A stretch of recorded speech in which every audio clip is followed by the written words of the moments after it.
ইরানের ক্ষেপণাস্ত্রের মোকাবিলা করতে সংযুক্ত আরব আমিরাতে তাদের সবচেয়ে শক্তিশালী আকাশ প্রতিরক্ষা ব্যবস্থা আয়রন ডোম পাঠাচ্ছে ইসরায়েল। শুধু তাই নয়, মধ্যপ্রাচ্যের ওই মুসলিম দেশটিতে পাঠানো হচ্ছে ইসরায়েলি সেনাও।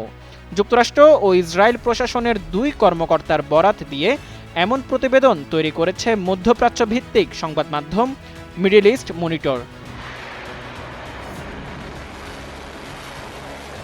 প্রতিবেদনে উল্লেখ করা হয়, ইরানের ক্ষেপণাস্ত্র হানায় উপসাগরীয় অঞ্চলে মোতায়েন আমেরিকার শক্তিশালী রেডার এবং আকাশ প্রতিরক্ষা ব্যবস্থা থার্ড ক্ষতিগ্রস্ত হয়।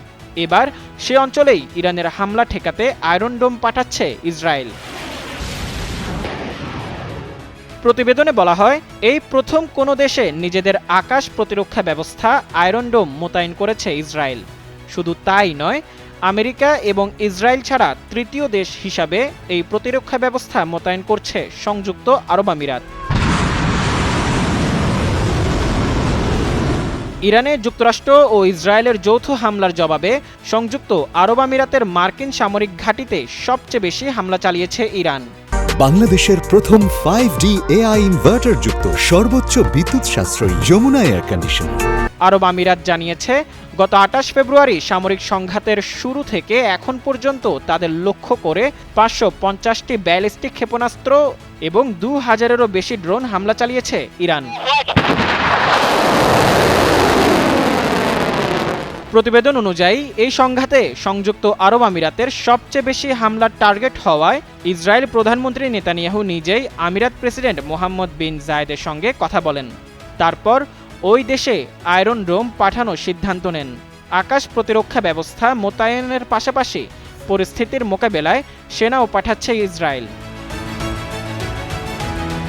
সংযুক্ত আরব আমিরাতের সঙ্গে ইসরায়েলের ঘনিষ্ঠ সম্পর্ক রয়েছে। বন্ধু দেশকে তাই রক্ষা করতে হাত বাড়িয়ে দিয়েছে Israel. Rafael advance defence system এবং ইসরায়েল এরোস্পেস ইন্ডাস্ট্রিজের যৌথ উদ্যোগে তৈরি করা হয়েছিল এই প্রতিরক্ষা ব্যবস্থা।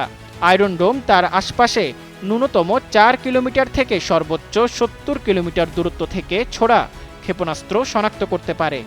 ইসরায়েল প্রতিরক্ষা বাহিনী এই ক্ষমতা আরও বাড়ানোর চেষ্টা করে চলছে। 70 কিলোমিটার থেকে বাড়িয়ে সর্বোচ্চ সীমা 250 কিলোমিটার পর্যন্ত বাড়াতে চায় তারা।